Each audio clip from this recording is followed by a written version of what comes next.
O Senhor esteja convosco. Proclamação do Evangelho de Jesus Cristo, segundo Mateus.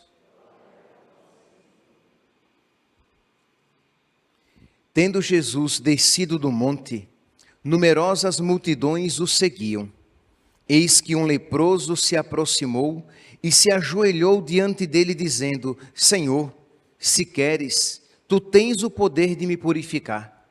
Jesus estendeu a mão, tocou nele e disse: Eu quero, fica limpo. No mesmo instante, o homem ficou curado da lepra. Então Jesus lhe disse: Olha, não digas nada a ninguém, mas vai mostrar-te ao sacerdote e faze a oferta que Moisés ordenou para servir de testemunho para eles. Palavra da salvação.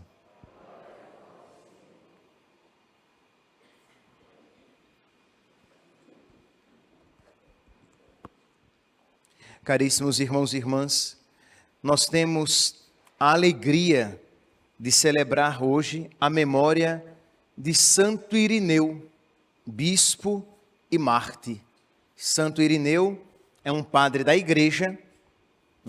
O termo padre da igreja é um termo técnico, é um termo utilizado para aqueles que sistematizaram a nossa fé, e que exerceram a paternidade para a igreja, tendo santidade de vida, ortodoxia, num dado período da história.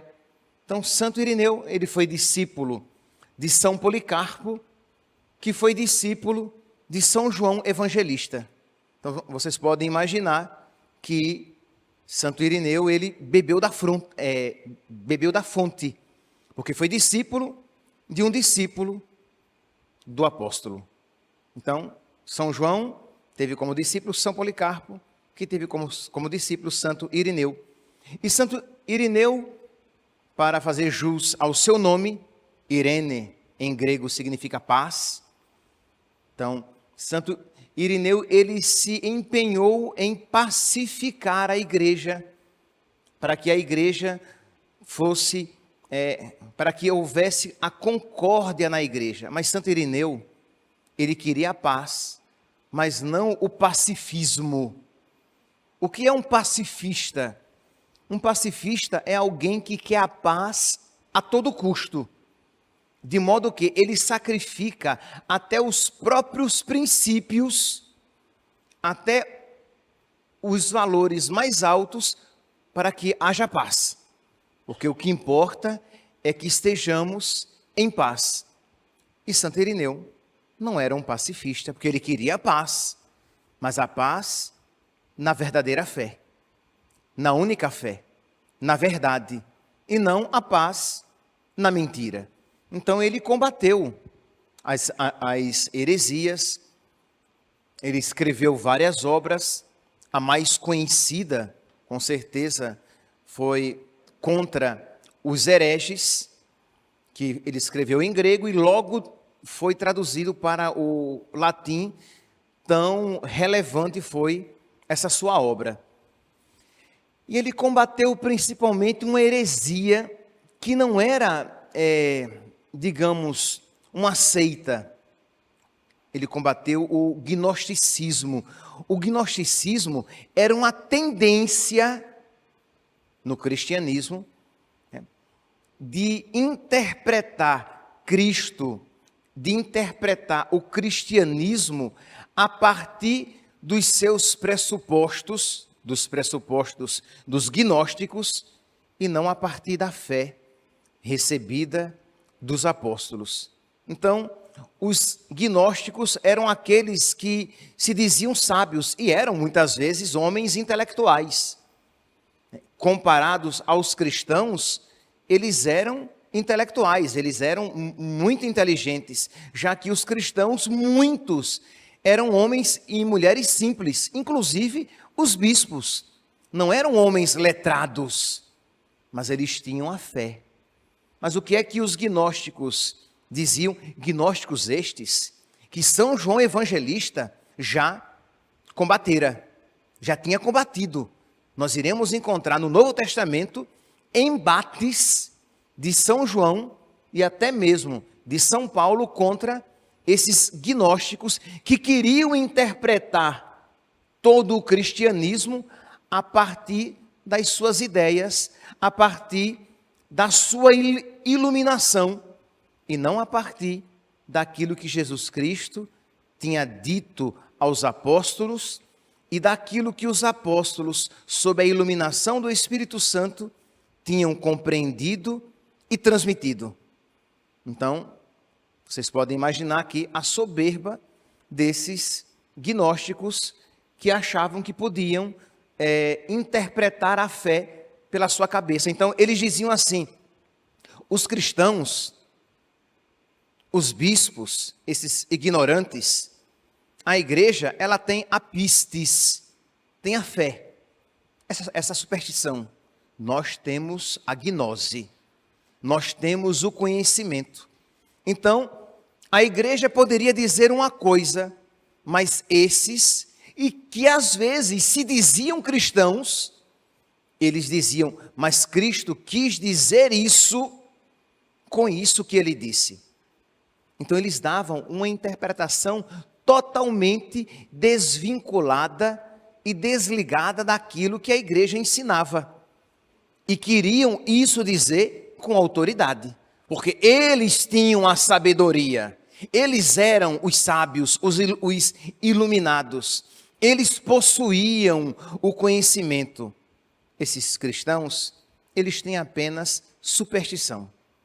Vocês percebem que eu estou falando de uma heresia do 1º século, do 2º século, mas tirando algumas diferenças, porque essa heresia no 1º século, no 2º século, tinha um caráter místico, religioso, nós iremos encontrar esta mesma tendência hoje, não mais com caráter místico e religioso, mas a mesma tendência hoje em dia de pessoas que se dizem imbuídas de um conhecimento e que elas sabem o que Cristo quis dizer com aquilo que ensinou. E elas sabem o que é o verdadeiro cristianismo, de modo que elas são capazes, essas pessoas muitas vezes são teólogos, às vezes até ministros ordenados, pessoas que se dizem de igreja, mas que atentam com os seus ensinamentos àquilo no qual a igreja sempre acreditou e que a igreja sempre ensinou. Então, não, isso não é pecado. E aí, eles constroem todo um argumento a partir dos seus pressupostos loucos e apresentam uma sabedoria humana para contradizer e derrubar aquilo no qual a igreja sempre acreditou.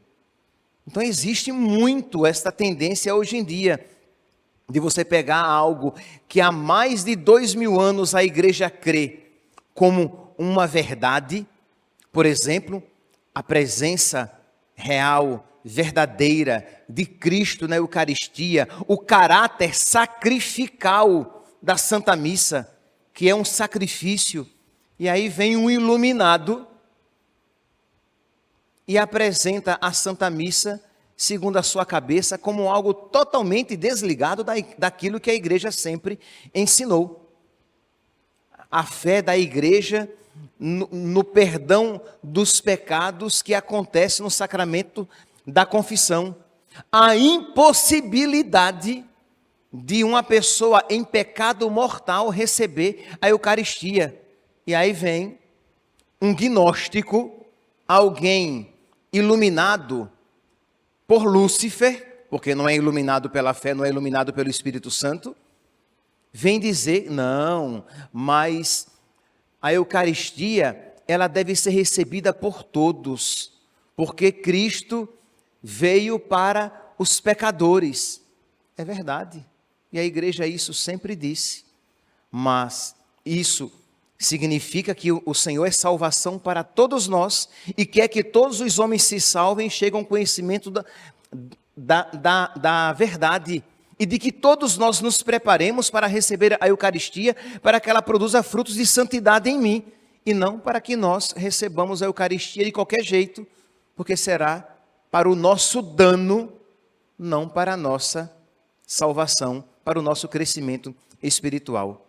Então nós iremos encontrar pessoas que, imagine um ensinamento bimilenar de que o sexo vivido fora do casamento, ele é pecado, que o assassinato de um inocente é pecado, principalmente, mais ainda, o assassinato de um inocente na barriga da sua mãe, é pecado em todas e quaisquer circunstâncias, que a prática sexual entre dois homens e duas mulheres é um pecado terrível, mas aí vem o homem gnóstico e ele quer subverter, ele quer mudar esta ordem, porque ele sabe o que é o verdadeiro cristianismo, ele conhece quem é verdadeiramente Cristo e o que ele ensinou, mas ele sabe a partir de quê? Porque nós, cristãos católicos, sabemos, porque existe uma ligação ininterrupta, existe uma cadeia, né? Uma ligação entre os bispos, de uma maneira particular, entre os papas até São Pedro. Existe uma lógica, porque nós transmitimos aquilo que nós recebemos e que há mais de 2000 anos recebemos. Então, nós não pregamos a partir de nós mesmos, de uma interpretação pessoal. Isto é, eu leio a Bíblia, eu sou iluminado e aí eu a interpreto livre e pessoalmente. Neste sentido, os protestantes, eles são gnósticos, porque eles acham que eles podem livre e pessoalmente interpretar a Sagrada Escritura, e nós católicos dizemos que nós interpretamos a Sagrada Escritura ad lumen fidei in medio ecclesiae, à luz da fé na igreja. Aquilo que a igreja sempre interpretou, aquilo que a igreja sempre creu, nós interpretamos e cremos, não é algo da nossa cabeça. Pois bem, só para mostrar aqui que esta heresia combatida por Santo Irineu, ela ainda está presente com outra roupagem, mas ela está presente ainda na igreja nos tempos atuais. Pois bem, então esta heresia de então dizia isso, que o verdadeiro conhecimento de Cristo, do ensinamento de Cristo, possuíam eles. Então, diziam eles, como a matéria é má, e nós sabemos que a matéria é má, porque para eles, quem criou a matéria tinha sido um Deus mau. Então, tudo que era material era mau. Como a matéria é má, é impossível que Deus tenha se feito homem. São João vai dizer, né? O verbo se fez carne, se fez homem. Ele assumiu verdadeiramente a nossa natureza. O gnóstico docetista, né, que diz que o dokel significa aparente. Então, o docetista vai dizer que o corpo de Cristo era aparente, não era verdadeiro. Ele não assumiu verdadeiramente a nossa natureza.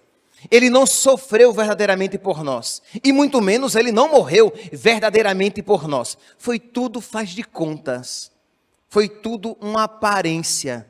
Foi tudo por assim parecer, mas não era de fato. Mas o que não foi verdadeiramente assumido, não foi redimido. Se Cristo não assumiu verdadeiramente a nossa natureza, Ele não redimiu verdadeiramente a nossa natureza, e nós estamos nos nossos pecados ainda. Então, e se Cristo verdadeiramente não sofreu, que exemplo Ele nos deixou a seguir? Nenhum, porque Ele não sofreu. Então, os místicos que falam, né? E todo cristão, imbuído dessa mística, pode e deve dizer que quando nós sofremos, nós completamos em nós o que falta em nós da paixão de Cristo. Nós nos unimos a Cristo sofredor. O gnóstico vai dizer, bobinho, Cristo não sofreu, você não se une a ele coisíssima nenhuma. Ele não sofreu nada. Então vocês percebem que é algo totalmente contrário àquilo que a igreja sempre ensinou e que a tradição sempre nos apresentou e os santos sempre acreditaram. Os mártires sabiam que eles se configuravam, eles se uniam a Cristo quando eles sofriam na sua própria carne, porque assim também Cristo sofreu. Então, São Paulo, em 1 Coríntios, capítulo 1, versículos 20 ao 27, ele vai dizer, contrapondo a esses gnósticos, ele vai dizer, onde está o sábio? Lembra-se que eles se diziam sábios, porque eles eram mesmo homens cultos, intelectualmente falando. Os cristãos eram homens simples, homens e mulheres simples. Então São Paulo diz, onde está o sábio? Onde está o erudito? Onde está o argumentador deste mundo? Acaso Deus não declarou por loucura a sabedoria deste mundo? São Paulo vai dizer, aqueles que são sábios, segundo este mundo, são loucos. E a sabedoria de Deus, que é tida como loucura, é mais sábia do que aqueles que se dizem sábios neste mundo. E a loucura de Deus é mais sábia do que a sabedoria dos homens. Porque aquilo que os homens dizem que é loucura, é a verdadeira sabedoria, é a força de Deus.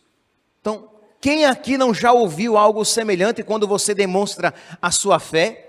Alguém vai dizer o que? Você é louco, você é um desequilibrado, você é um exagerado, você é um fundamentalista. Não precisa de tudo isso, entendeu? Você não sabe o que Cristo de verdade quis dizer com isso. Então, nos acusam de desequilibrados, de loucura, de loucos. Por quê? Porque eles se acham detentores da verdadeira compreensão do que seja o cristianismo, Cristo e o seu ensinamento. Então continua São Paulo, pois a loucura de Deus é mais sábia do que os homens, e a fraqueza de Deus é mais forte que os homens. Isto é, aquilo que os homens dizem que é loucura, é mais sábio do que eles. E aquilo que os homens dizem que é fraqueza, que é desequilíbrio, é mais forte do que os homens. São Paulo aqui estava contrapondo esses gnósticos que acusavam os cristãos de loucos, ignorantes, insensatos, desequilibrados. Se vocês pegarem as cartas de São João, vocês vão encontrar várias dessas passagens. Porque, lembremos-nos, os gnósticos contra os quais Santo Irineu estava lutando. E por causa destes que ele morreu morreu à espada. Por quê? Porque ele defendeu a verdadeira fé. E estes que odiavam a verdadeira fé, o mataram, já que não conseguiam calá-lo. Então, São João vai dizer, segunda carta de São João, versículo 7, porque tem apenas um capítulo, né? Então, segunda carta de São João, versículo 7. Muitos sedutores têm saído pelo mundo afora, os quais não proclamam que Jesus Cristo se encarnou.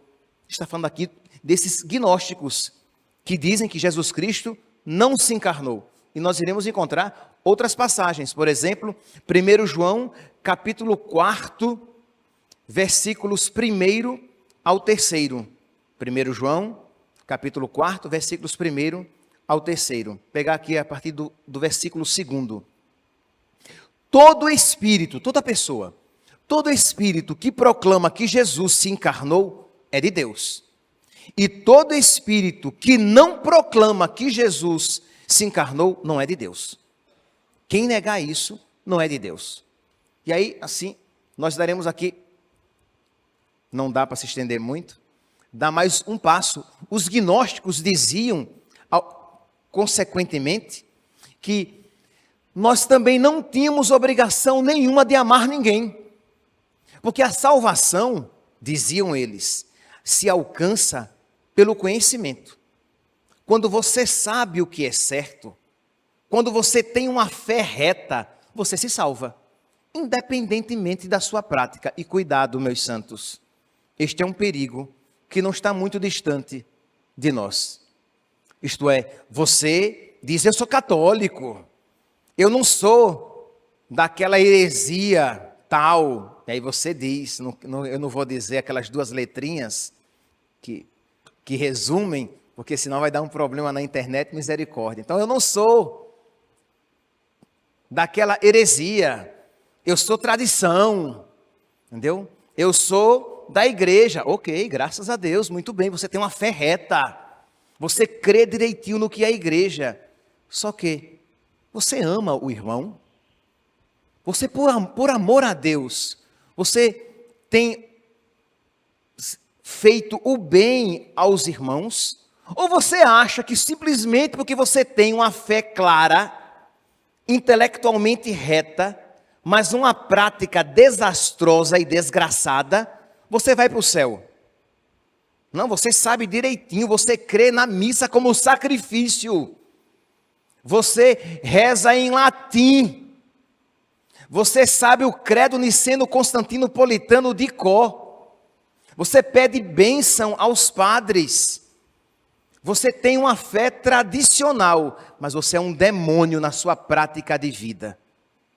Você acha que isso salvará você? Não salvará. Não salvará.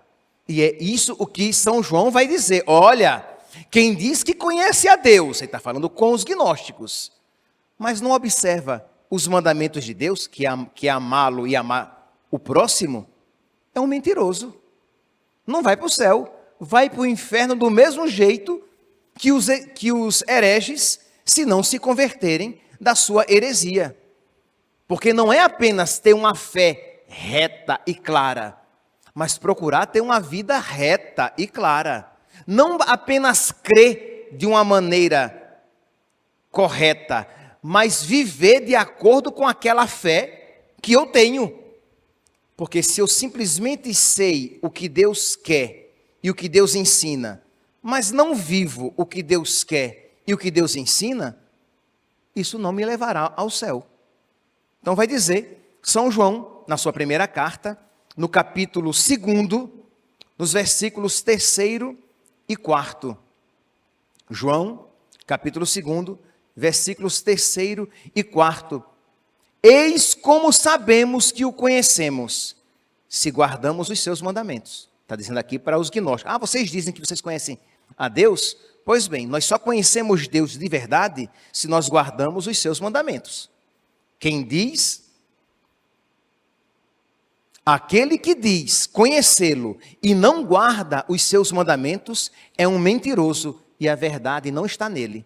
Que os gnósticos diziam, não precisa amar o próximo, você precisa apenas conhecer Deus. Então percebe que aqui é aquela fé, aqui estou falando de uma maneira depreciativa, isso é um desequilíbrio, é uma fé aparentemente, que quem está ligado a Deus, se estiver verdadeiramente ligado a Deus, vai se ligar aos irmãos, mas é aquele que aparentemente reza, que aparentemente está ligado a Deus, que é aparentemente espiritual, mas é o Satanás com os irmãos, fala mal dos irmãos, calunia os irmãos, deseja mal os irmãos, não ajuda ninguém, mas ele reza, ele vai à igreja, ele é muito espiritual, ele faz promessas, ele conhece direitinho a fé, ele estuda.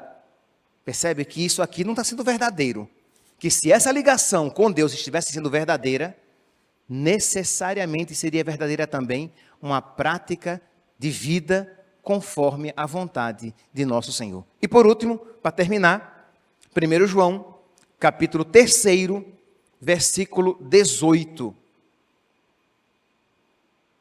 1 João, capítulo 3º, versículo 18. Filhinhos, não amemos com palavras, não amemos apenas com palavras nem com a língua, mas amemos por atos e verdade. Amemos de verdade, não apenas num palavrório, não apenas num discurso, não creiamos apenas no palavrório, no discurso, mas creiamos de fato. E o que é crer de verdade? É observar os mandamentos de Deus. Este que assim faz, constrói a sua casa sobre a rocha, porque ouve a palavra de Deus e a põe em prática. Louvado seja nosso Senhor Jesus Cristo.